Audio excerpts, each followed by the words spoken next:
being truly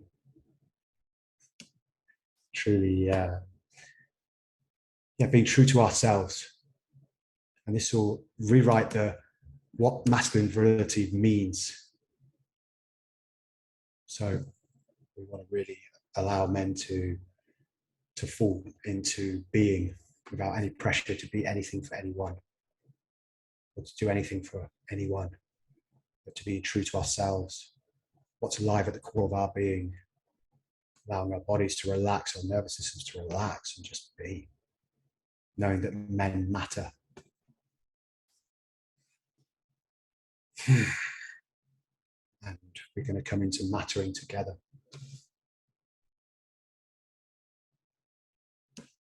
Yeah, and just appreciating Bruce for being here and what a difference it's already made to the trajectory of the Emergence Brotherhood journey. And a few times we've dropped in already, there's some real depth and unraveling of some really golden pieces. And we've all been to Haydn, and I had the privilege of being there for 3 days, 18 months. And yeah, it's allowed me to express from a deeper place. Thank you. Yeah, so once we come from that deeper place, I'm almost done. But I'm just feeling this piece around, just once it's coming from that place, then we will be a living embodiment of our purpose. We'll be coming from our truth. It will be an embodied transmission.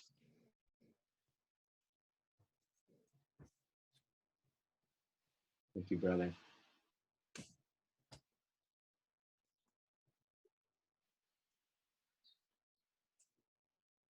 Bruce, I'd like to turn it over to you now and drop us in a little bit deeper into the emerging masculine spirit and the relevance to the time that we're in and how each of us can contact that more deeply in ourselves. Thanks, Spencer and Robbie and guys. It's an honor to be with you and to feel this swell, this emerging sense of brotherhood that is coming out of this work. So I want to begin with a poem actually that I came across 30 years ago and read on my first workshop ever. It's from Stephen Fry, The Sleep of Prisoners. The human heart can go to the lengths of God. Dark and cold we may be, but this is no winter now. The frozen misery of centuries breaks, cracks, begins to move. The thunder is the thunder of the flows. The thaw, the flood, the upstart spring. Thank God our time is now, when wrong comes up to face us everywhere, never to leave us until we take the longest stride of soul we ever took. Affairs are now soul size.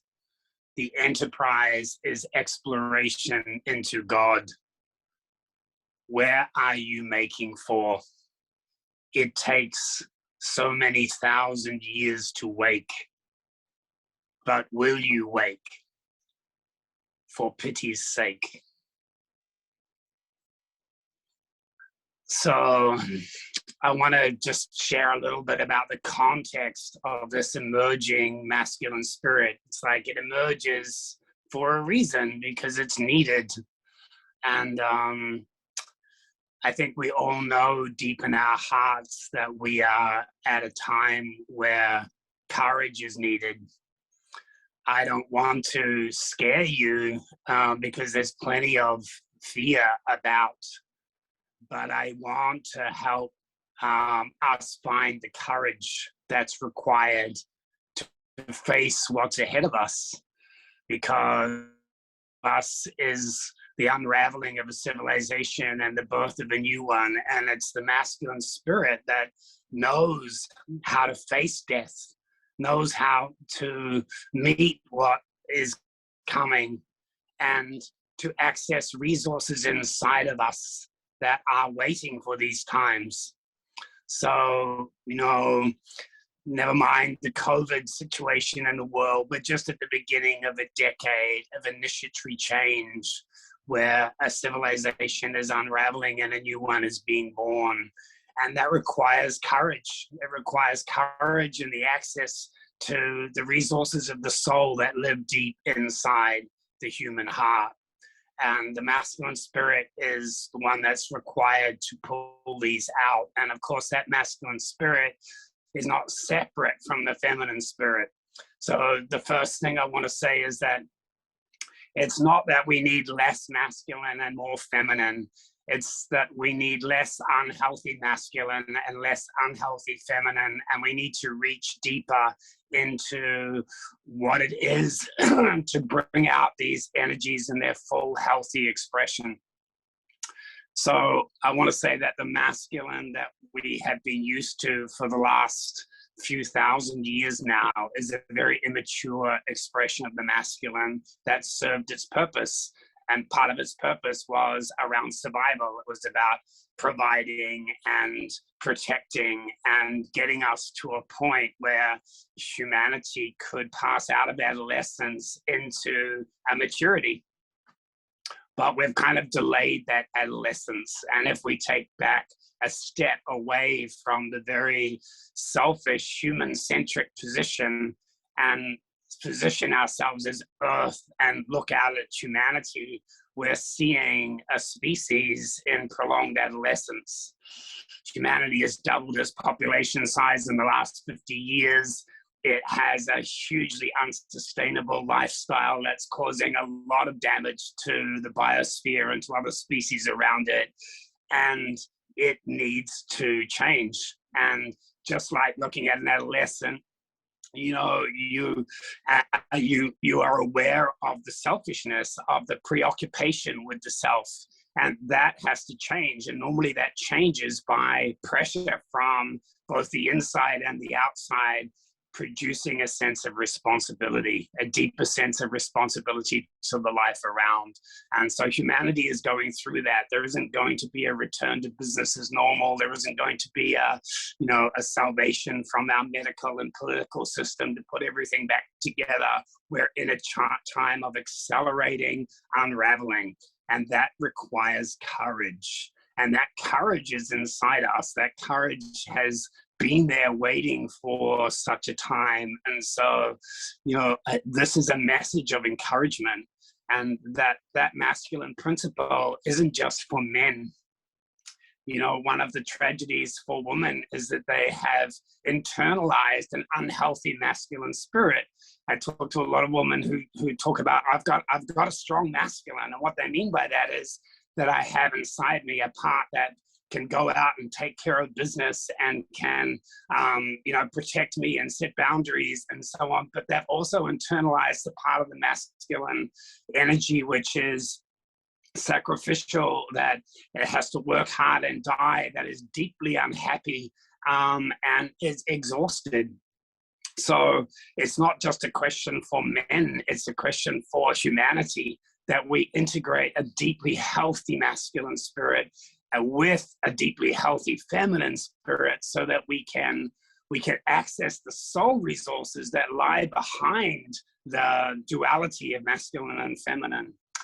So you would say that the masculine spirit on the planet is being deballed and decocked. And it goes back a long time. We lost our cock in Egypt, and we lost our balls in Greece. And then by the time we got to Christianity, there was pretty well no cock and balls at all in the masculine. The masculine had become an absent sky god.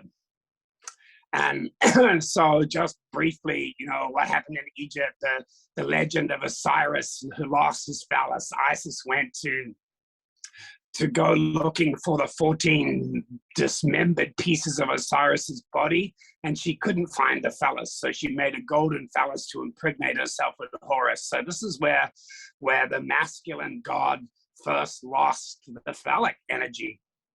By the time that became the Greek story, Uranus, the great sky god, had his balls chopped off by Saturn, who is Jehovah, who rules the patriarchy of civilization.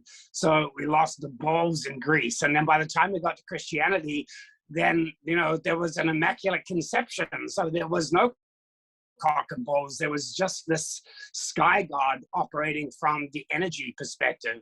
So that journey means that humanity has lost in our mythology. We've lost the deep embodied phallic power.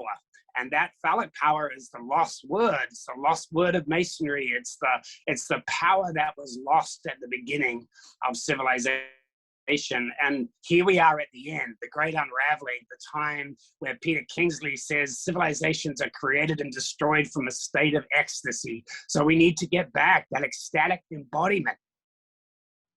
We need to get back that energy of Pan. We need to get back the energy of Geb, the Egyptian sky god with the great phallus. It's ironical to me that we can see tanks and guns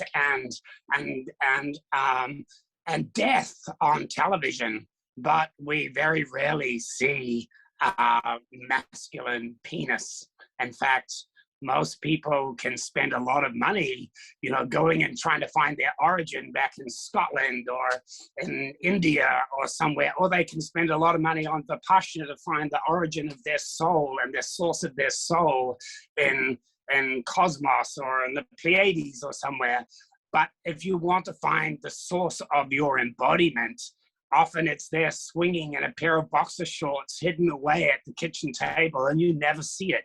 The fact that we do not celebrate our embodied masculine presence, that we are afraid of it, that we layer it over with all kinds of sexual perversions and projections of rape and guilt and all of those things, means that we haven't come to terms with our origins. And that origin is phallic as well as womb. And so I want to say something about that union of the phallus and the womb. Between these energies, something is creating. And if we want to create new civilization, we need to get back to that essence of those energies. Phallic power, this loss of phallic power, is not just to do with men. Many women have phallic power far greater than men. In fact, that's why we burned witches, is because the immature masculine was so afraid of that phallic power in woman that it had to repress it. Healthy masculine energy would never repress the feminine. Healthy masculine energy and feminine energy have been dancing together since the beginning of time. And so in order to kind of pick this apart, we need to make a distinction between having a male body, between being a man, and the masculine spirit. And these things are heavily conflated in current gender debate. In fact, there's an attempt amongst polarity teachings to try to get back to the masculine spirit in men by bypassing the feminine. And that, unfortunately, is not going to work, because the real masculine spirit only appears integrated healthily with the feminine. So in order for people in male bodies to access masculine spirit, they need to deeply integrate their feminine. So I want to make that distinction for men at the beginning. If having a male body is one thing, being in a masculine spirit is another. They're not necessarily equated. You can be in a male body and be any expression of sexual orientation, of gender identity. You can be on the feminine side of the spectrum or on the masculine side of the spectrum. Being in a male body is one thing. It's just got to do with whether or not you have an outer penis. And it doesn't matter if that's been given by surgery or whether it's been given in a test tube or whether it came from your birth. It doesn't matter whether it's combined with the yoni of your intersex. It's just whether you have a penis means that you're in a male body. So the one way of identifying with a man is just to relax, be whatever you are in a male body, you're already a man. The second way is the being a man that's culturally and socially conditioned.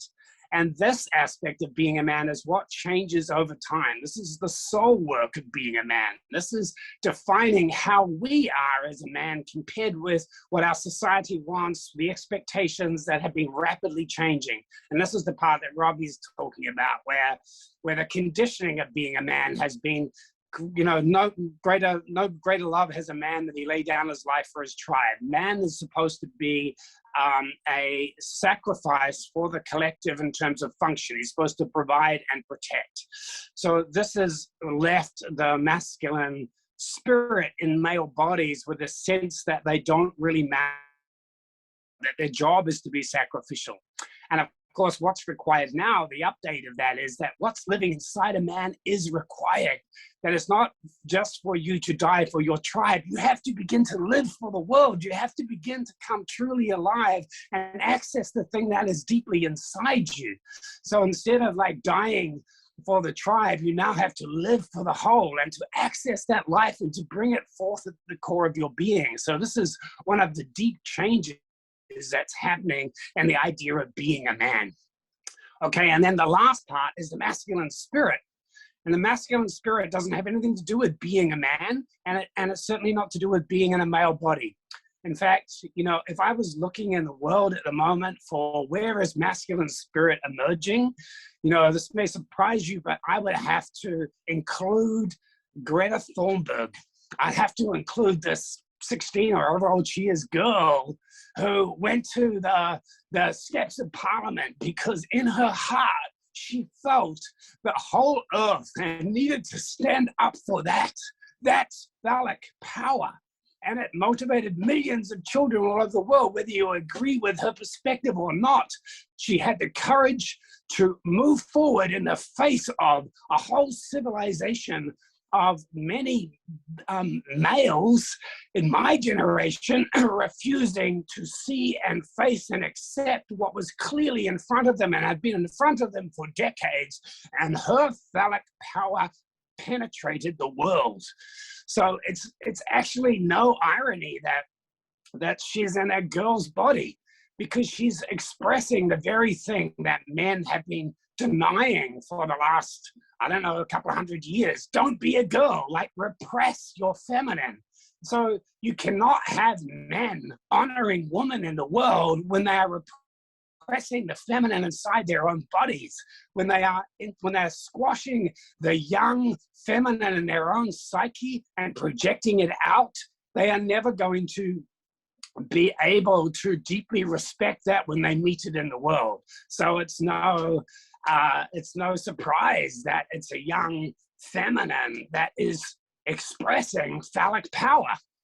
So making a distinction between the masculine spirit, which can be present and is present in all of creation, and being a man, which is culturally and socially conditioned and changes over time, and being in a male body, which is about the equipment that you are born with or have modified yourself in.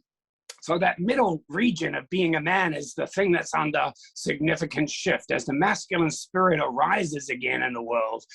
And as we go through a civilizational change, which is asking us as men and women to grow up, to get through our adolescence and open into the deeper mystery of what it is to be a human being.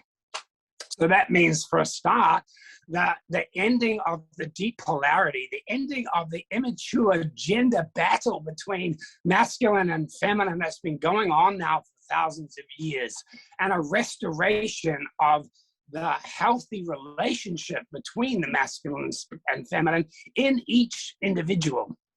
That's what I say, the deep masculine. If men want to get their balls back, they get them back from the dragon. The balls are in the dragon's purse. And what the dragon is their own dark feminine inside a man that will not give back his balls unless he stands up and be true to the essence that brought him onto the planet. So if you want your balls back, you need to own your own seed life purpose, the piece that brought you into incarnation, your seed. So the essence of the word testify is testes, that your testes are the seed, not just of your biological seed, but they are the representative in your body of the seed of your soul. They are the essential quality of essence that brought you into incarnation, the unique peace that's only yours to bring. That's what's living in your seed.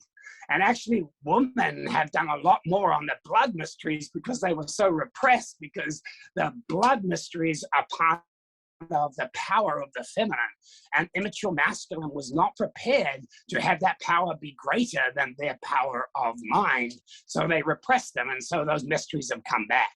The men have just only really begun to get into what is the mystery of seed, where is the white tents, where are the education for people with male bodies to understand their penis and their phallic power. They take their penis to a woman and say, am I okay? Am I big enough? Am I, doing it right?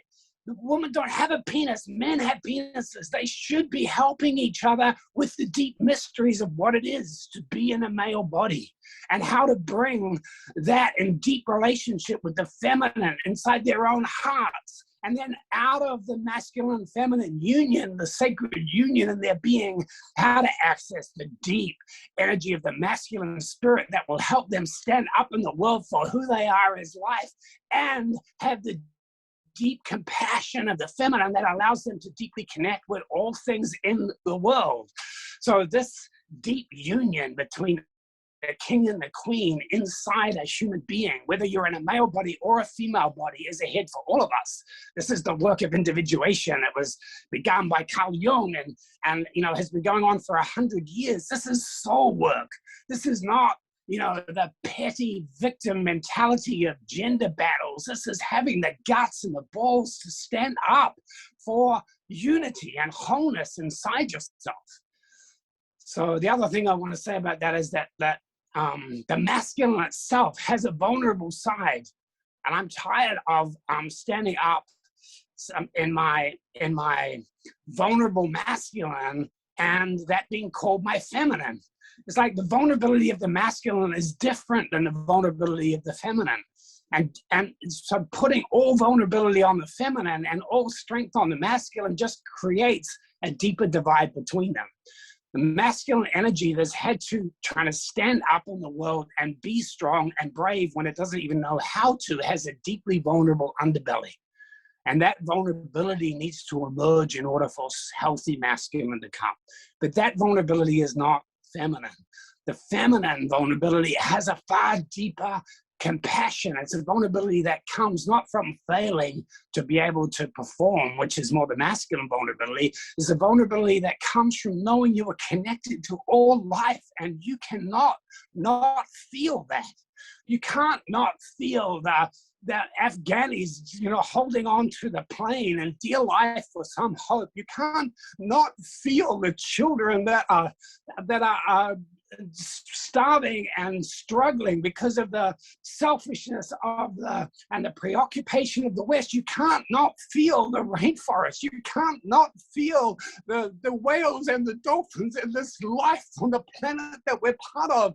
That feminine power is not separate from all things, and that vulnerability is not weakness. It's compassion. It's the passion of feeling with all things that we are all things together, and those things matter, and there is no way we can survive at the expense of others. It's only one of us as Earth. So that deep union of compassion needs to be married deeply inside each person to the bravery and the courage to stand up for the truth and the essential divinity that you are, and bring the peace that only you can bring. So then the battle between the masculine and feminine, between autonomy and relationship, between purpose and love, between freedom and compassion, all of that collapses because they're recognized to be part of the same thing. That you can't have freedom without responsibility. In fact, the whole definition of what freedom is begins to change. It's not freedom for the self to do whatever the self wants, which is this adolescent concept of freedom and individuality, which is the dominant addiction in the world, with everybody with their Facebook page and their marketing program and their asserting of themselves into the world at the expense of the relationship of the whole planet. Freedom is not the freedom of you as an individual to do whatever you want. Freedom is being free from a self, being free from that preoccupation with egocentric self and being the whole, recognizing the life that lives at the core of your being is the same life that's beating at the core of the planet, the same life that's spinning galaxies, the same life that is in the sat riding up in trees, and you are that. And you can't be that and at the expense of that in others. It's just one life beating at the core of our being. So the new masculine spirit that's emerging can't be the old king, me and my kingdom and you and your kingdom, and I'm on this little piece of the earth and you're on that piece. We're crust dwellers, each defending our kingdom from each other. The new sovereignty that is of the masculine spirit means that we all need to be kings of the earth together, that our kingdom is the whole earth. Anything smaller than that is not enough. And therefore, when we stand up like the masculine is supposed to do, for wholeness, for life, for purpose, for freedom, we stand for the earth, for the life of the earth. And if you stand for the life of the earth, you have to look out. And you have to see humanity, not from within humanity, but from the outside. And you have to then see just how selfish humanity has become, just how preoccupied with its own survival, just how afraid of death that humanity is vibrating. And you, as the earth, thank God, as the earth, we are not the old masculine. If we were the old masculine as the earth, if the earth was our garden and we were the masculine God that we project out there, we'd be poisoning humanity really fast because humanity is creating such a mess.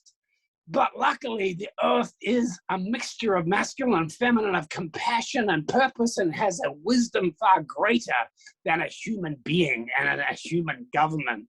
And the earth is kindly and beautifully and compassionately helping humanity grow up. And this is the initiation. We were born for this. This is our time for it.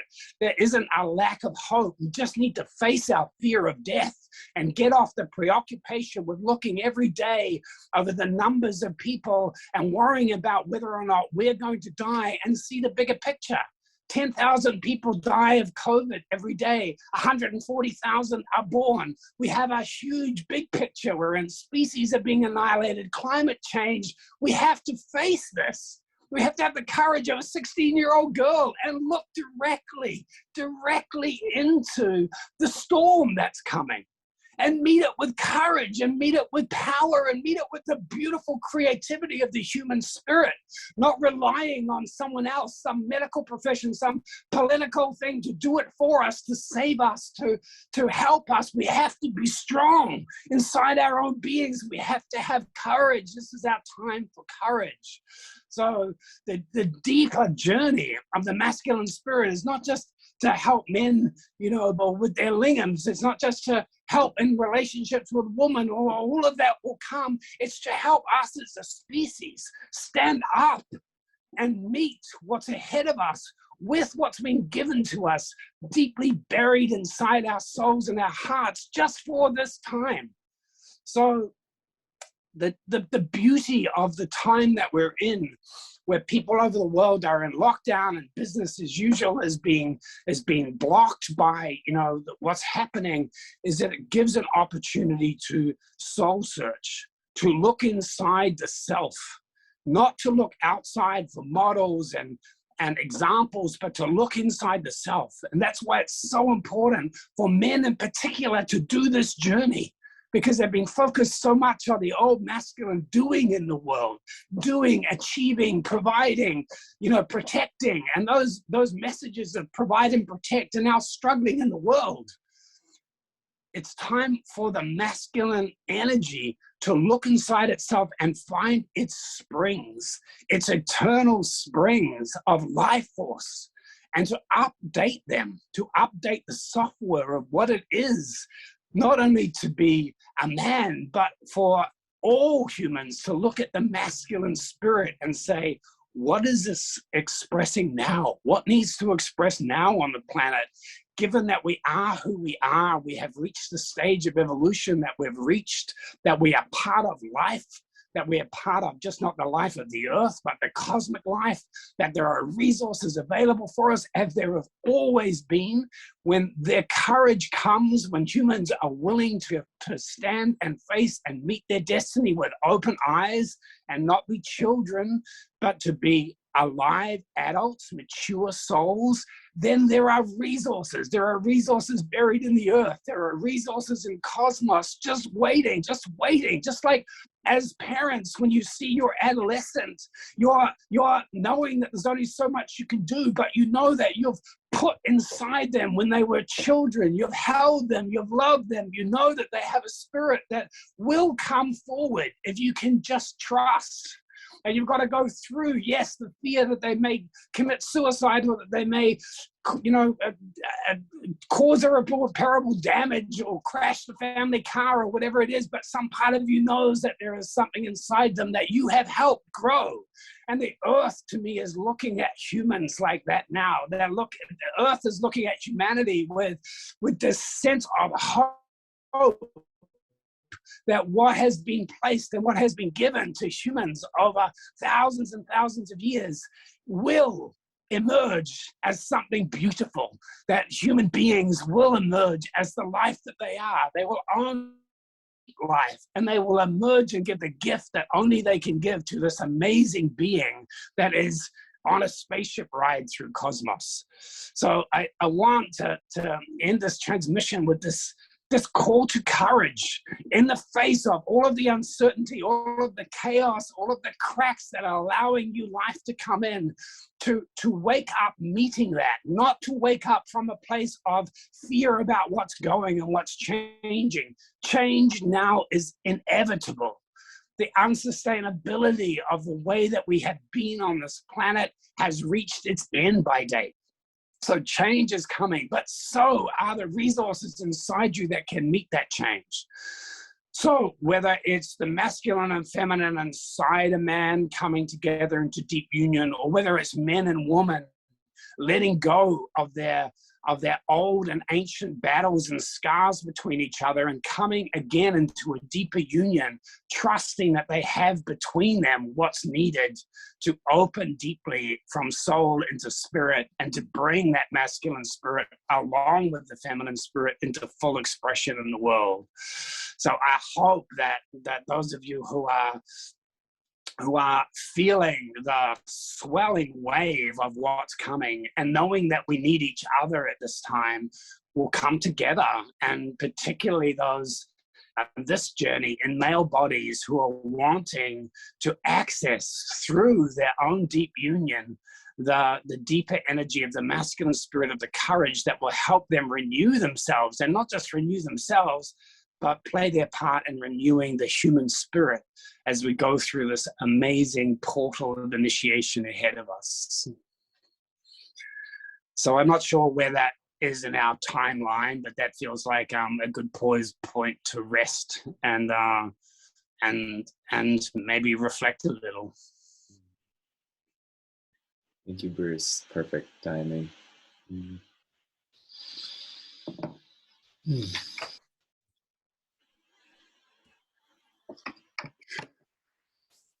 It feels important to just let that wash over us a little bit, and I want to invite everybody that's here, that's present, to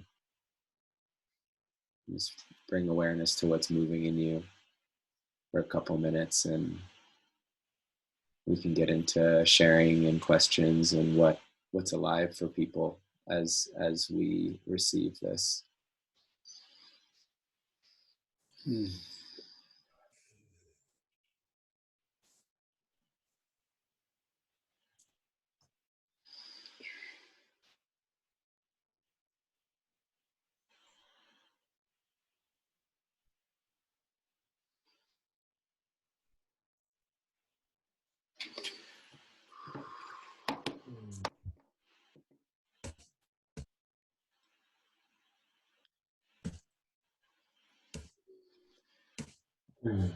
I'm hosting this, so I'll just take advantage of being able to go first.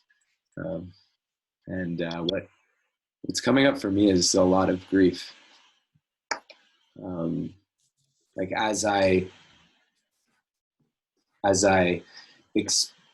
when I hear these words and when I think about this, I expand into the world and into what's happening, and then at that same time, I feel so much grief. Feels like so much loss, and I notice sometimes my resistance to just grieving things that are maybe less very personal and more just transpersonal and in the collective, but I'm seeing how much of that I need to do when I think about this and when I feel this.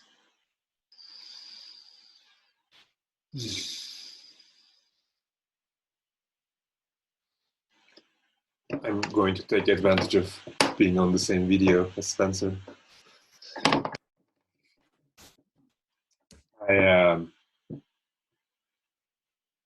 I'm just noticing like how much of my heart and soul I've been pouring into the Emergence and men's work in general, and just the question has been coming like, why am I doing this? Why am I doing this? What am I here for? And perhaps a question to Bruce.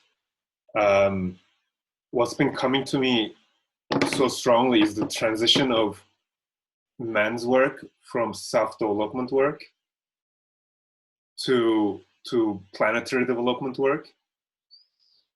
And sometimes in myself, I find these parts competing. You know, there's still that I find residues of the pieces of me that are in it for me, and kind of becoming a better man, a better friend, a better lover, all these things. And then there are parts of my soul that come alive and just tap into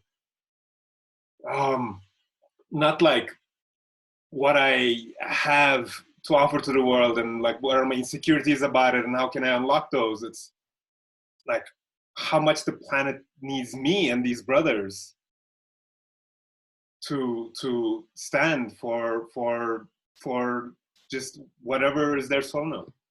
And so my question is, like, do you feel this transition, and do you have any guidance or thoughts about this transition? How do we kind of usher in man's work from this self-contained process to like we're here for us, we're here for the planet?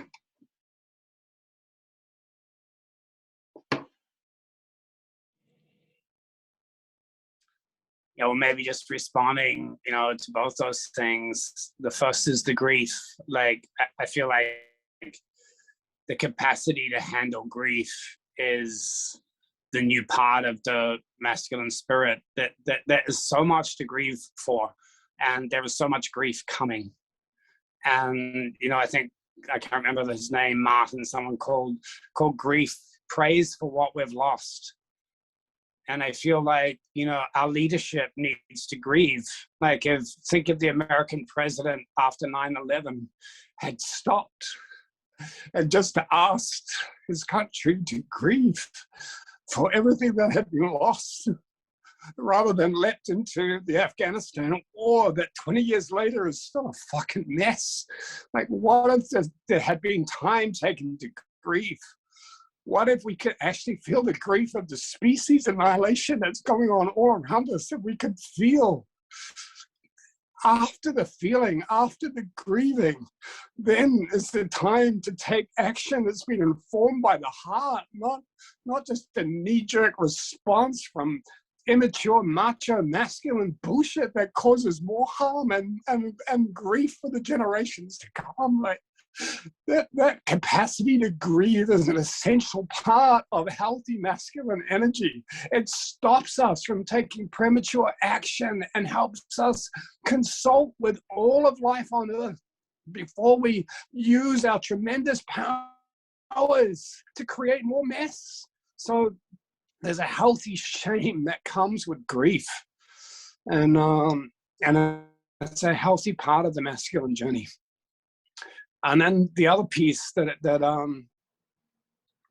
you're bringing up, Attila, for me is that split, between the old Piscean idea of sacrifice, which means you've got to give up your personal self for the collective, and then that just creates a reaction where our personal self says, "But what about me? I've never had this. I've never had that." And so to recognize that actually love includes both those levels. Love, like, if the greater includes the lesser, if our little personal self, was allowed to know that its desires to grow and to be happy and so on were included in a great self, then they could coexist together, whereas instead what happens is if we deny that little self, and it doesn't grow, it doesn't mature. And so it chases happiness and then never gets it. Even if it gets what it thinks it gets it at the expense of the collective, it's unhappy. So I think owning our selfishness, our desires, owning our own devils, owning the parts of us that is like that wants to have the biscuit with the most chocolate chips, like letting ourselves deeply accept that there is a part of us that's in our base center that is determined to make us the center of the universe. To have that, to own that, to welcome that to the council of all of our beings, but not to let that control from the shadow, not to let that part of us, which is selfish and really doesn't give a fuck about anyone else except us, not to let it control us, to welcome it, to have it as part of our container, but not let it control. And that is probably the chief problem in Western civilization, is that we haven't got what we want. If the Western culture, which allowed us to have these 5-bedroom homes and every kind of decaf soy, every kind of coffee that we ever could imagine, and all of the choices, if that was truly making us happy, then okay.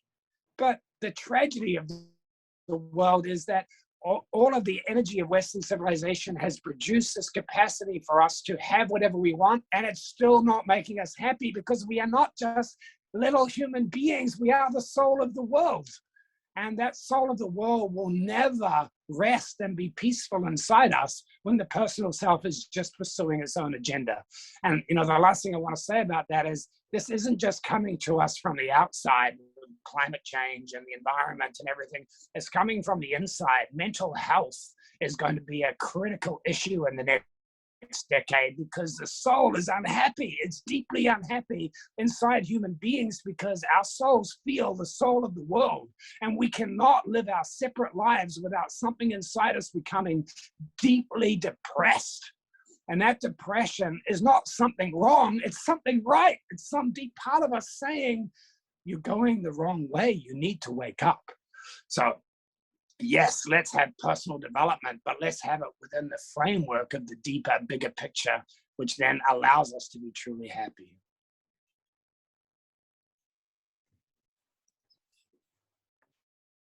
We want to open it up for anyone else to ask a question or share what's on your heart. Yeah, hi, it's Matt here. I'll just one of the things that really sort of that was said through that through there before was really around the need for masculinity. I think all of the stuff that I've experienced or have been working on in the past has really been coming from seems to have been coming from a feminine type energy, and in terms of the caring for the world, and not that that's not masculine, but it's really one of the things that's really touched my soul is really hearing about the importance of the masculine side of of the energy and the role that needs to play in order to have a balance in life. I think that was really something that really struck home for me. Thanks. Yeah, I just like to make some comment on that, because I feel like there's a whole generation of young men growing up now wearing clothes of guilt just because they're in male bodies, and they look down and they see they have a penis, and then they immediately begin to accept that they are the problem, that women and children are innocent, but therefore that means men are guilty, and that masculine power, rape and war and everything else is the problem. And so they try to separate themselves from their masculinity in order to be acceptable, in order to be loved, in order to belong. And that alienates them from their masculine power, instead of being taught and shown how to use that masculine energy in a way that genuinely is generative and serves the planet. Like, there's so much grief for young men that they don't know how to own their masculine power, and they don't have models of that in the world. And that's why it's so. Hey Bruce, thanks for that point.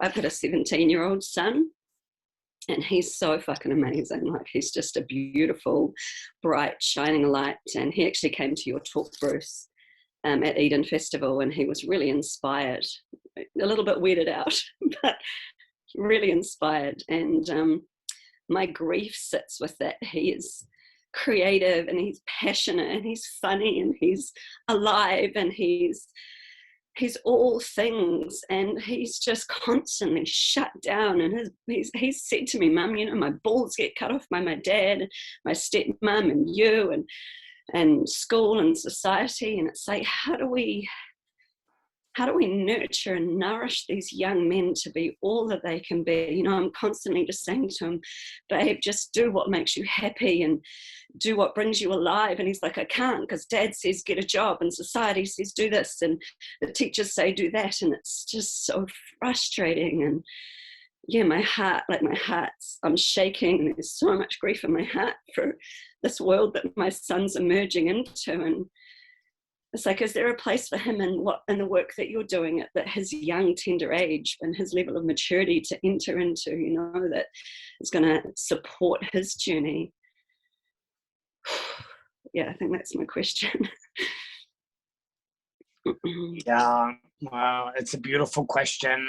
And in terms of the work that's happening here, I'm not sure the guys are better able to answer that, but I want to say that, you know, your son and the many young men like him are a deep hope for the future. And it's right for them to feel that the generation before them is not you know, supporting what's emerging in them, because they are born at the time of change of civilization. And so for them to learn the lessons of the civilization before, there's a healthy rejection of that.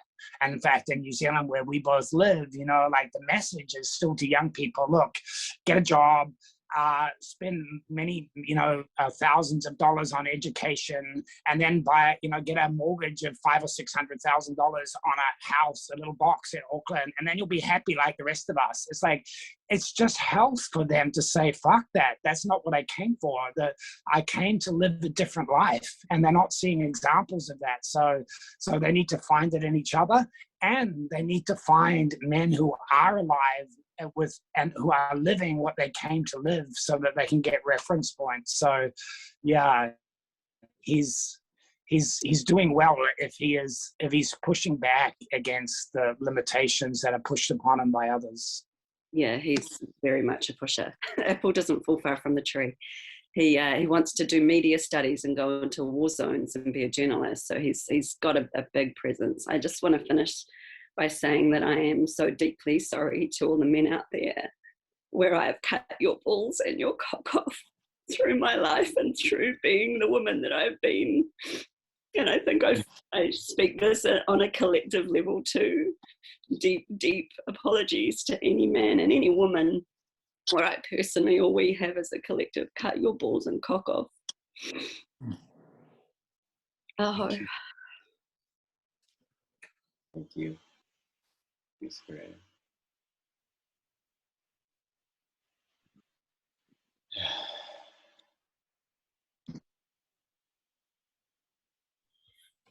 Bruce, firstly, thank you so much for that transmission. That was so powerful. And every time I hear you speak, I'm just so inspired to just go full evangelist and to go out there and really spread this message and to really share your transmission from my heart. But I guess what I have a fear around is potentially taking that too far.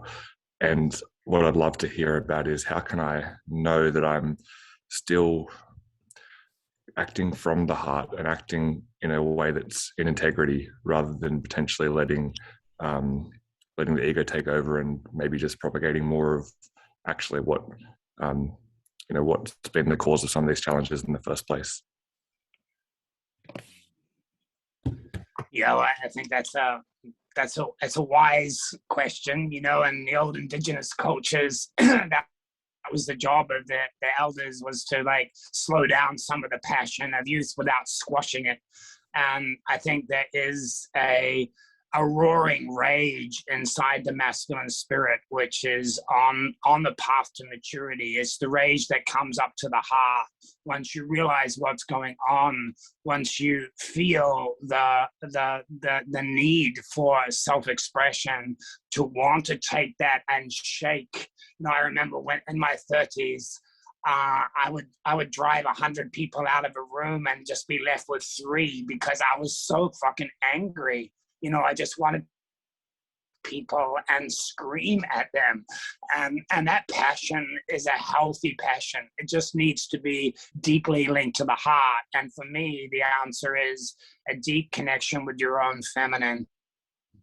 Because like I said before, it's the dragon that gives you back your balls. And you know, when I finally had to confront the dark feminine inside me, you know, that was demanding that my power and my virility was placed in service of love. It's only then that it was fully unleashed. So I feel like that wisdom of deeply consulting the goddess in you as well as the god, so that any action is taken is informed by her, and her love comes and gathers around it. And I feel like for men that truly stand up in their balls, in their power, the goddess is with them. You know, the goddess not only of the earth but of the universe stands in support. That's why I'm saying that actually there are powers far greater than human wanting to support us, but they can't support us unless we stand. So I feel like the grief and the vulnerability of the stand, rather than just the passion and the rage of it, the divine rage is important. Good question.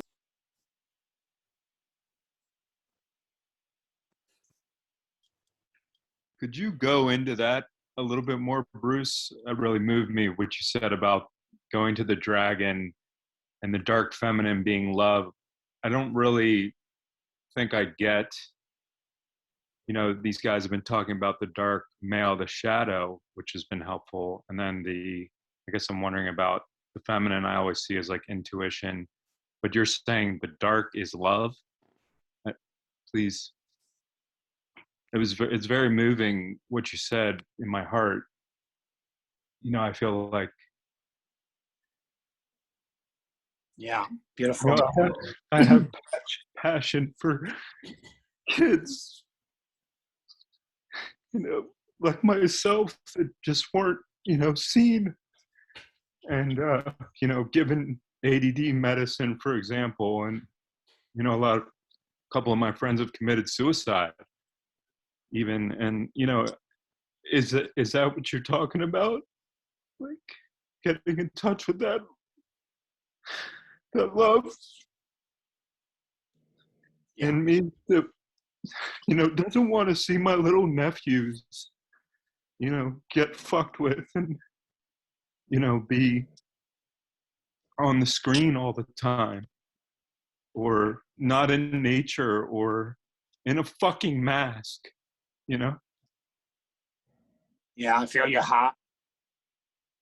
And I know, when I was at school, I had like 4 male friends that I thought, maybe could change the world, or at least their corner of the world. And not one of them made it till 30, from suicide, drugs, other things. And part of that was because whatever was alive in them, whatever spirit was alive in them, never found a way to enter the world. It never found a way. And one of the tragedies is for the half-awake ones. The really strong spirits will come and burn anyway. And the ones who just go to sleep will go to sleep. But the ones who are half asleep, that are looking, they're searching for some kind of recognition of what's living inside them, like they're the heartbreak. So yes, it is the heart. And I want to just say something about the dark feminine as well. And in the Parsifal mysteries, this is that time where Parsifal is taken down by the hag or the crone, or that aspect of the dark feminine that men are afraid of, because it brings down their brittle illusions about themselves and grounds them. The dark feminine is what, like, come into your balls, come down to the ground and make your ideology and your philosophy and your great ideals, make them fucking real to the children dying. Like, don't fucking talk to me about ideology anymore. Get your balls down here and do something. That is dark feminine, and it is healthy because it's loving. It says, yes, I feel you and I see you, but I want you to land. I want you to ground.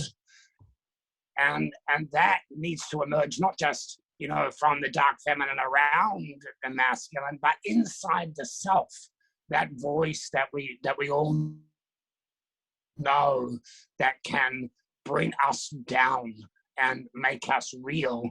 That lives inside a man as well. And so turning towards your own dark feminine, towards your own crone, towards your own hag, and saying, come for me.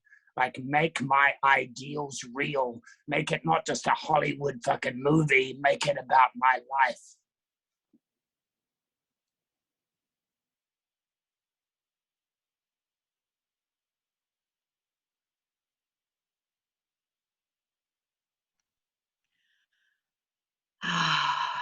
I like to share from my body.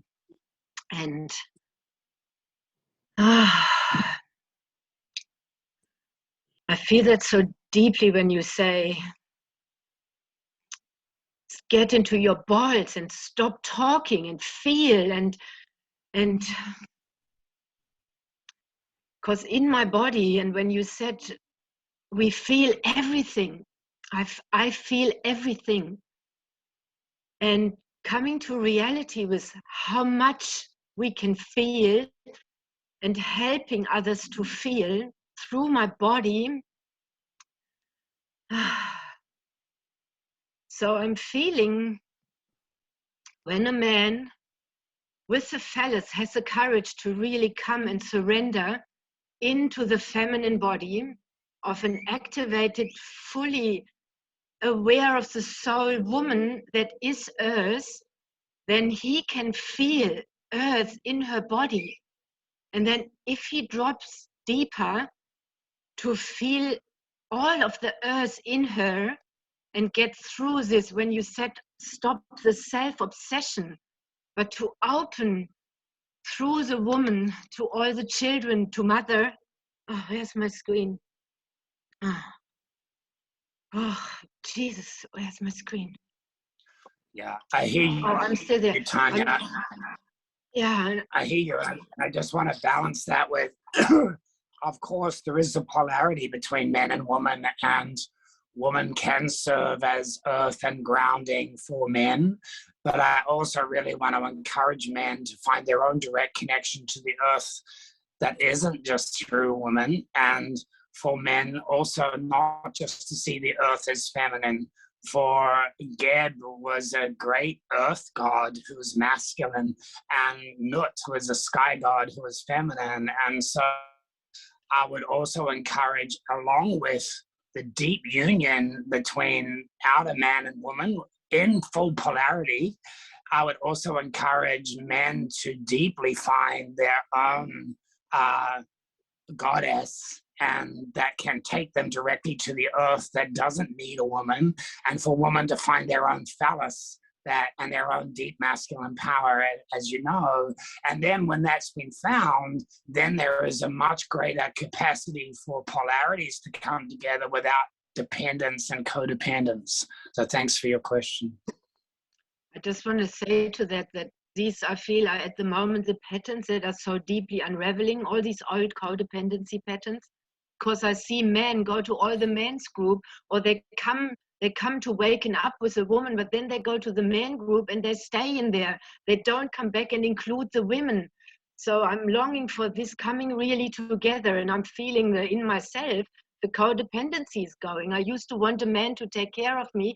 Now I just want to be with men who want to change the world with me, but don't just come to wake up in my body or with whatever medicine I share and then go away and leave the children and the women again and stay in their men's group. And I just wonderfully, that's the point I was getting to, of this coming together. But right now we are in this clearing of all these patterns in all of us. So it's so beautiful you're sharing. Thank you so much. Yeah, so just to stress too that men's work is not just for men, it's about growing the masculine spirit for all of humanity, and women's work is not just for women, and it's not just for healing the wounds between them, it's for something deeper. So thank you.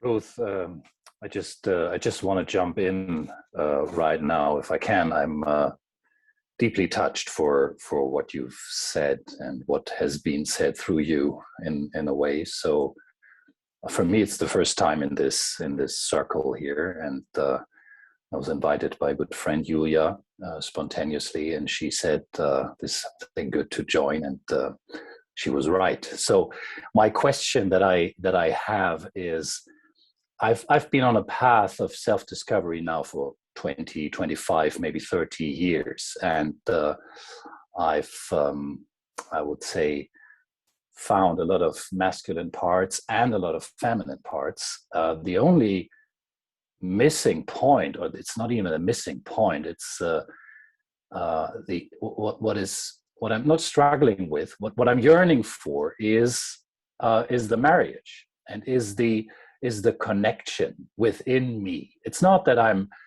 denying of being with a woman. It's beautiful to be with a woman if I will be in a relationship. That's not the question. But if I'm not in a relationship with myself, I cannot be in a relationship with a woman. So first, I think I need to be in a good relationship with my own feminine part. And riding the dragon is something that I have done now for years, over and over and over again.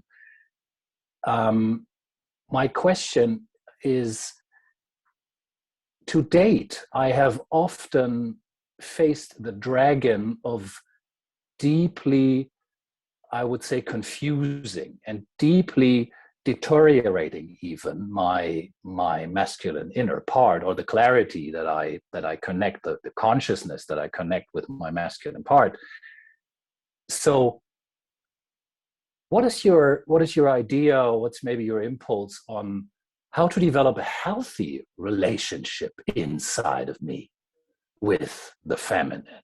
I have a good connection with the feminine. I have no problems with tears. I have no problems with grief. I have no problems with confusion, with not knowing all these qualities. Yes, but they are, in the moment, I feel they are not really connected to the masculine, or they are a little bit in parallel. Sometimes this, but it's not really united. So what's your idea about uniting them inside? I get it. And, the inner marriage is different for each person, but I'd say, just from feeling you, that it's one thing to feel the inner feminine psychologically.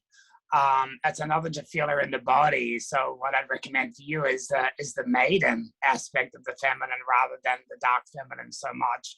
Her delight in meeting sunshine, her dance, her play, that capacity in her body to come alive with delight and joy and pleasure. So allowing her not just into your psyche, but into your body, so that your body can begin to have, you know, I don't know whether you're a father, but you see it in young girls, you know, that capacity to just skip, to fall in love with the flower, to like that deep maiden that's ready, coming into readiness for union. So she's the part of the feminine that I would encourage in your own body. I hear you. Thank you. I hear you.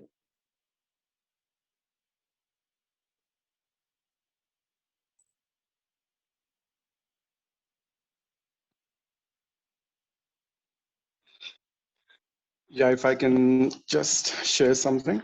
Thank you, Bruce, for this really amazing sharing. It's been super worth it to stay up till like 3 in the night here in Delhi, in India. Thank you everybody for organizing it. Spencer, Attila, Nimanya for letting me know about this. The process of grieving, the process of connecting with our inner king. And I love the way you said it, being kings together, not just owning separate small territories, but kings together, brothers together, and being in service of our women, our children, and of course, Mother Earth is, my voice shakes with the compassion, and the fire keeps me going for bringing this into practice, not just philosophy, not just ideologies, but yeah, as you said, hearing the call of the dark feminine and really, yeah, doing something about it. So thank you. Thank you, Bruce. And was this a funny example, the one you shared about, you know, in the West, like so many different kinds of coffees and so on, and we Indians are importing it, so many different kinds of chais now here in our cafes, all kinds of varieties. And before, drinking chai used to be a community thing, that one person prepares it and we sit together, we drink it, we chat, and we feel that togetherness. And now it's just small tables with 1 or 2 people feeling so separated from each other, just enjoying this this chai variety, and it's really like lost the soul in a way. So thank you for reminding me. Thank you, everybody, and yeah, more power to this amazing light. Thank you, Bruce. Well, thank God that Shiva's lingam was preserved in India, along with the chai. And the one thing that I would say about bringing it to ground, you know, a kind of challenge to men everywhere for the new masculine spirit, is the one thing that we can do is change the piece about working for a living, about making a living, about into coming alive. And so every man, you know, can look at the way that they express their purpose in the world.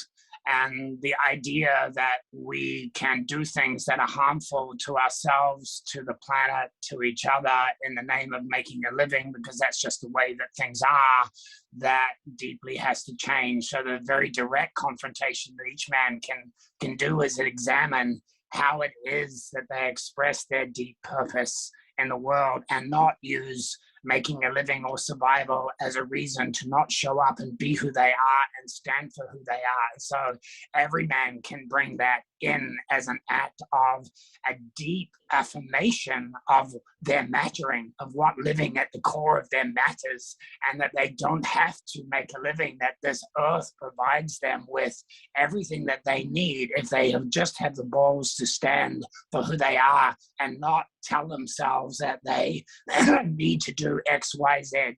So that's just one little piece of integrity that every man can claim for themselves. So thank you again for the question.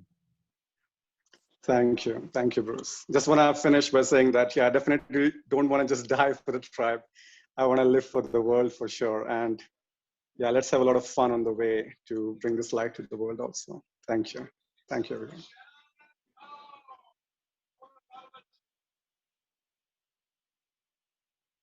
So I'm not sure whether there's a question or maybe just a sharing. I was spiraling down in grief, anger, and fear until I came to the point where I had to define love. And it's kind of Immanuel Kant, but for the sustainable benefit of all. For the sustainable benefit of all, whether it went through the expressions of dark, light, feminine, or masculine within me, because they're all there in place. It was very much easier to find a truly powerful path, compassionate path, wholesome path, whether it's in body or something else, raising my sons, but absolutely what you just said, Bruce, about making a reasonable living and placing a fucking demand on myself. And I have to say, everyone who comes in contact with me, to be accountable. And people are opening up to that. Even like not so spiritual people are really starting to listen. But I have to fucking dare to say it and to speak it and stop this fucking chasing a safe root chakra by stepping on my fellow human beings, but to go for a true root chakra that is for the sustainable benefit of all, which is was in the beginning. And we took a crazy detour thinking that safe root chakra is something that is not. And connecting to earth, living in a reasonable way. And whether it's my light, dark, masculine, feminine, connecting to root chakra safety, it's always really gentle, sensible, and loving. Thank you. Yeah. Thank you. Appreciate that sustainable benefit of all. And in some ways, the phallic power is a little bit more obvious in the world. If you have an erection, it's not just powerful, it's also vulnerable. And so there is also a power of the feminine as well about how we call resources to each other, to ourselves, which is also a base chakra power, like how we call and why we call resources to ourselves, often from the masculine, and to be deeply in integrity with that. And so I think that deep marriage between the masculine and feminine is what's needed, and it's what I'm hearing from you. So thanks.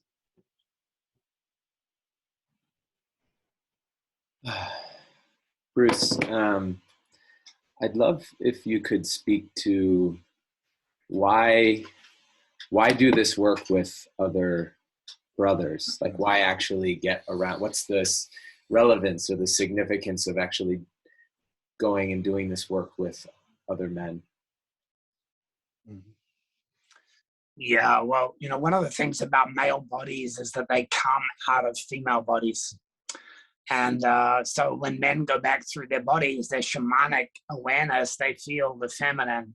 And so often men are preoccupied with this idea of initiation. Like in an ideal world, they would come to other male bodies, initiated men who had landed around them, their father, their brothers, and get that transmission of being alive as a human soul inside a male body. They don't get that. And so, most men have this experience of like, well, men are isolated from each other. They all have a secret that I don't have, but they don't realize that every man is in that same situation of like just being handed by culture and society the thing of, you're a man now and you're going to have to figure it out. So men tend to be like being in a sea of Shakti, and often women will come together in women's groups with a lot more easily than men. Many men will only come together in the company of other men when they're in disaster, they've failed, their marriage has gone down, their business has changed, they can do nothing, they've asked, they've done everything they can, but then they're desperate, so they come and fall into each other's arms in a kind of car wreck place, instead of recognizing the deep longing. So any man who truly have come into brotherhood recognize the deep longing men's bodies have to come be together, and the safety that they can feel for some of the tender parts of their masculine and their feminine to be vibrating together and to learn together to deeply share wisdom. So most men live as islands of isolation, and part of the new masculine spirit is, like I said, to be kings together of this earth and to share, like to deeply share the wisdom of the masculine spirit with each other. And, if the world is going to change, I use the analogy of like nuclear fusion. We can have nuclear fission and we can have nuclear fusion. And when you have the positive energy at the core of atoms, in order for to have nuclear fusion, they've got to overcome their natural repulsion. And that natural repulsion from the positive energy is, I can do it myself. So you actually have to overcome that and get enough positive energies together, and then you have nuclear fusion and you can hold a much bigger field. So the encouragement for men to do this work together to overcome that natural repulsion of like, I've got this, I can do it myself, and coming together means that you're going to generate far deeper power and far greater wisdom than you could do on your own. So for men in particular at this time, my real recommendation is to find your way into a brotherhood, not in polarity to women, but in affirmation of the fact that you matter and that your journey matters and that your soul matters and that you have brothers that will help you unfold that.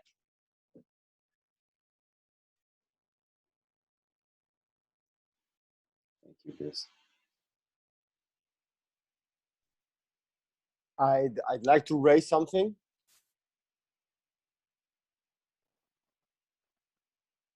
It's okay, no sé si yo estoy hablando. We can hear you, Santiago. Okay, thank you. Yeah, I've been recently seeing a lot around the internet or everything around the manosphere and the red pill and the black pill. And I see so many men in pain. Like there's so much pain. Like men are really suffering and they're looking for solutions. They're trying to get out of their pain and they're looking for role models and they're trying to find ways out. And I see around and I see what I can feel, what I can find around the internet. And I see all these channels full with all these fake mentors just speaking about how to be a high value man, how to be an alpha, how to be all this bullshit talk.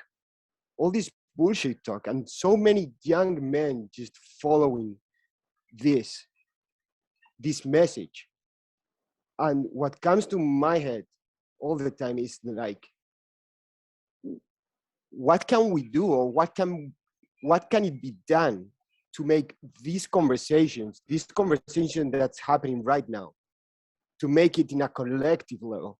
Because this conversation is just in another point.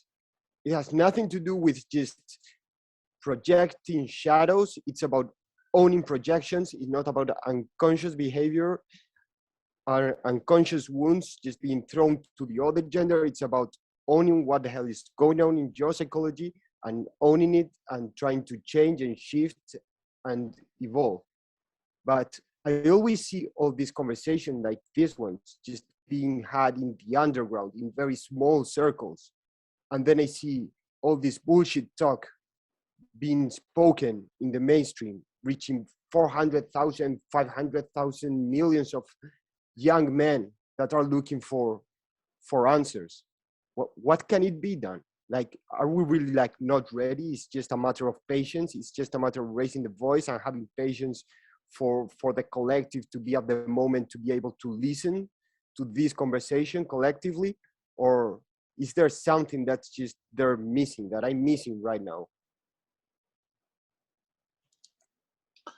Yeah, I think that's a very good question. And I think part of the answer is that, yes, there needs to be more suffering, because the first layer of suffering we think can be solved by a quick fix. You know, the latest thing, we just pay our $9.99 and, you know, we'll get some wisdom and then we won't suffer anymore. So the suffering normally has to reach a deeper level before human beings are willing to turn inside. And it's that itself is tragic, that it takes so much out of suffering because of disconnection from the soul to want us to go look to where we can truly find some answers. But the second part is that it's important to put out the message with the vibration of heart so that it goes to where it's actually needed.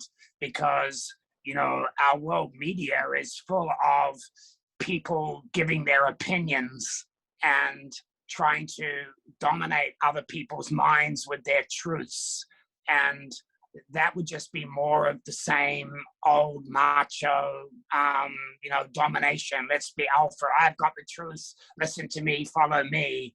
And I feel that if we are sending a message that is truly of the heart, that combines masculine and feminine, then it vibrates out there. So it is important for every man and woman who cares about the world of the soul to stand up and to express, but to express in such a way that leaves people consent and doesn't try to dominate them with their view and their opinion in the name of saving the planet or whatever, but actually is a genuine transmission of love.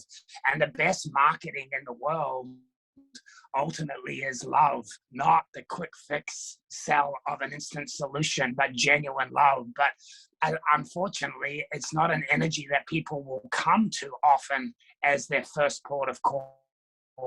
So to continue to be visible, to continue to express, but to resist the idea, the old masculine idea that influences getting hundreds of thousands of people to agree with you and pay you money, and now you have influence and you should compromise yourself for the sake of influence. I think that's needs to be balanced with the integrity of being true to yourself, regardless of what happens in the lives at the core of others, but to be available if they need you.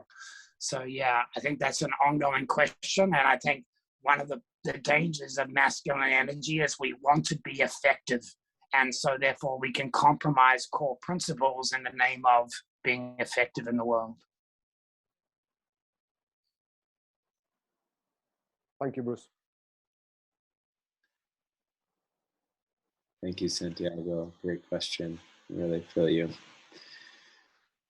So we're gonna start to transition here, and I just want to share a little bit that the place that this is coming from for the Emergence Brotherhood and the journey that's upcoming are these pillars of freedom, love, and purpose. And that purpose is not another vocation to chase, and this brotherhood and this work is not another thing to go get right, to be the most present, to master your emotions the most, to be most on purpose. This is not another thing to get focused on going and doing and proving, but that the purpose of the brotherhood is that we don't rest until each of us is vibrating our core essence and feeling our core essence and sharing it with the world. And that we're moving out of and allowing this paradigm of self-sacrifice and self-exploitation, or projected outward sacrifice and exploitation, in order to be enough or do enough. And so this work is really near and dear to our hearts. And it's such an honor to get to share it with the world, and to be able to still bring in and have the humility to bring in our teachers to guide us along that journey as well. I do want to say that we have a journey coming up in the US and also in Europe. And yeah, I also want to invite Robbie or Attila or Dom to speak anything else on your heart as it relates to this. Yeah, thank you, Bruce. What a journey. I can feel so many parts of me coming up, so many parts, this healthy shame of the masculinity. And how we are raping this planet. We're still doing that. We're digging it up. We're digging the resources, and people in power who are dominated or dominating from places of greed. And the grief of my young boy and so many the younger generation that are getting modeled this masculinity now.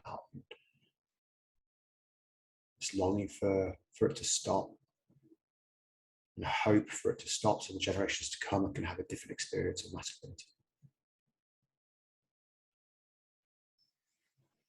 And feeling the courage it takes to go into this journey, and how emergence we are realizing that there's no mold of what man needs to look like now, what masculinity looks like.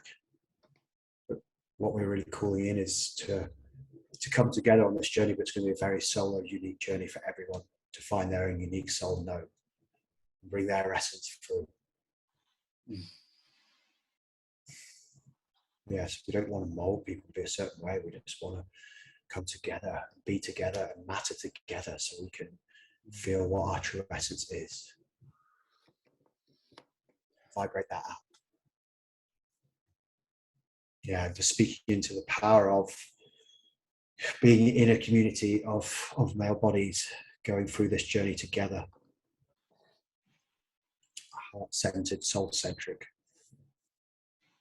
men that are wanting to lean into this discomfort of breaking hundreds of years of conditioning. Thank you, Robbie. I've been feeling such a strong reaction to any kind of paradigms that are telling me how to be, how to spiritual, how to be vulnerable, how to be man, how to human. And the most powerful people in my life is, this webinar has brought on reflections on like what has Bruce meant for me and on my journey. And the deepest thing that I feel like Bruce has been for me has been a permission giver to just be me. Until I realized that I don't really need anybody's permission, but sometimes along the path we feel like we need somebody else's permission to actually tell us that, it's okay to just like fully be me and who I am. And that's basically what the emergence is all about. It's actually not to tell you how to man, because to be honest with you, I have no fucking clue. And if I start telling you how to man, please, just shut me up, because I don't know how you're supposed to be manning. I don't know how you're supposed to actually what is this unique vibration inside of you. Well, we can have a journey together that is the most profound permission giving to each other, to express our unique gifts more and more deeply, more and more vibrantly, more and more tapped into our life force. And see the beautiful, unique tapestry of brotherhood that emerges, where we each have a different thread, we each have a different color, we each have a different vibration. And we're so damn inspired by each other's vibration. I mean, this man is like one of my favorite creatures on earth, and I want to be like nothing like him. And I'm so inspired by him, and I love him to pieces. And I also love him because he gives me deep permission to be me, to express my soul note in the world. That's what the emergence is about, and that's what for me Brotherhood is about.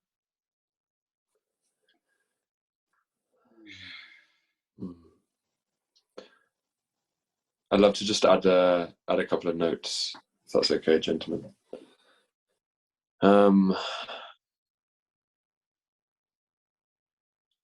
Yeah, and I think the first note really is around life and aliveness, and the core of every man now coming and answering to that life at the core of them. And what does that take? What does that ask of us? And this really is the piece that Emergence is asking, the Emergence is asking us to do, is to come alive again as men and to really answer to that life and to keep on answering to it and keep on to answering to it. And that's really why it's a 3-month journey. To be able to have that container where day in and day out, week in and week out, we can go on this adventure together and to examine where we are and what is actually bringing us alive, and to have that support system in place where we can fail chronically and we can get up and we can do it again and again and again. And I think that's what when we came together as an initial kind of 6, that's what we wanted to engender fully. That's what we were like a deep yes to, is that stripping off of anything, like Attila said, fuck knows we don't know how to be a man. But we're going to give you the space and the permission to be your soul at the core. And the other thing actually is the planet. And I feel when Bruce shared the piece around it's no longer the masculine journey to sacrifice for the whole, for the greater whole, but actually to come alive for the earth, to come alive for the planet. That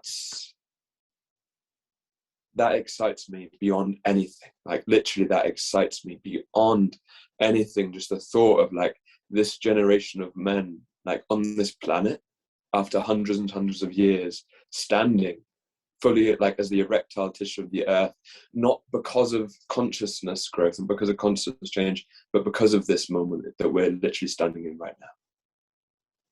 And that juices me. And if that juices anyone else on this call, then we would love to hear from you and love to speak to you more about your journey and about how we can do this together. Thanks, guys. Thank you, Dom. Love you, brother. So if you are feeling something in your being, in your body, if you're feeling a call, we invite you to reach out to us. For all of our brothers and female bodies on this call, we know that ultimately this work is about all genders, and this is a starting point for us. And if you know brothers that you want to be a part of this, that you feel would resonate, we also would love and be honored to connect with them. So all the links are in our Facebook events, which we will share out along with this recording. You can also check out what we're doing at emergencebrotherhood.com. Bruce, do you have anything coming up that people can connect with you around? What's on your radar, brother? Yeah, well, I'm in lockdown in New Zealand at the moment, so I'm not going to be out in the world much except through, mediums like this. But there are temple trainings happening in Finland, in Samothraki, in Australia, in New Zealand. There's Costa Rica experience, and one of the things I'm really enjoying is the living reality that there's just one of us landing these temples. There's one world soul, whether it's in male bodies or female bodies, standing up, the erectile tissue all over the planet. And so I'm feeling like, yes, there is me and my note, but I'm beginning to lose my note in the symphony of all our notes. And that excites me more than anything, to feel this being that is us, hundreds of thousands of us standing up all over the planet. So however I can pour my energy into that. You know, it's a delight for me to feel the initiative that you guys have taken, the gift that's going to bring to a generation of men, and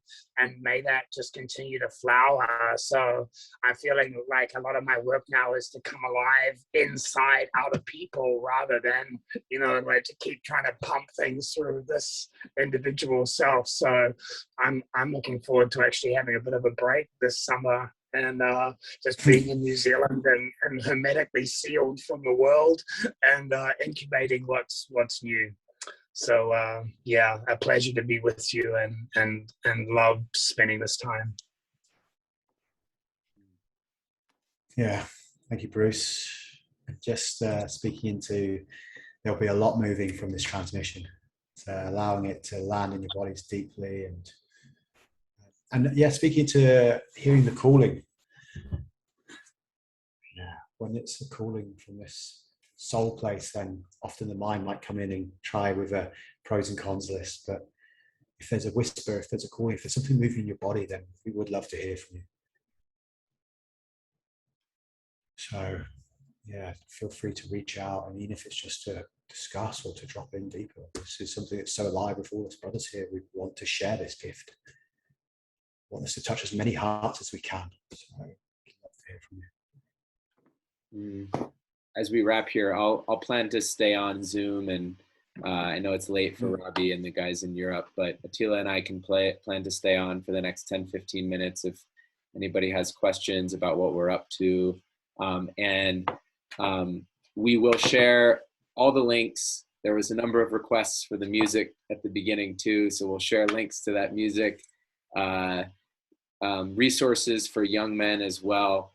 This will all come out in email from emergencebrotherhood@gmail.com. So if that's getting stuck in your spam filters or anything like that, that's where this information will be. We'll send it out to the email, and I'll also post it in the event for this webinar, the Facebook event for this webinar. So you will receive all the things, and we'll plan to hang out here for the next 10 minutes for anybody that wants to ask questions about what we're up to.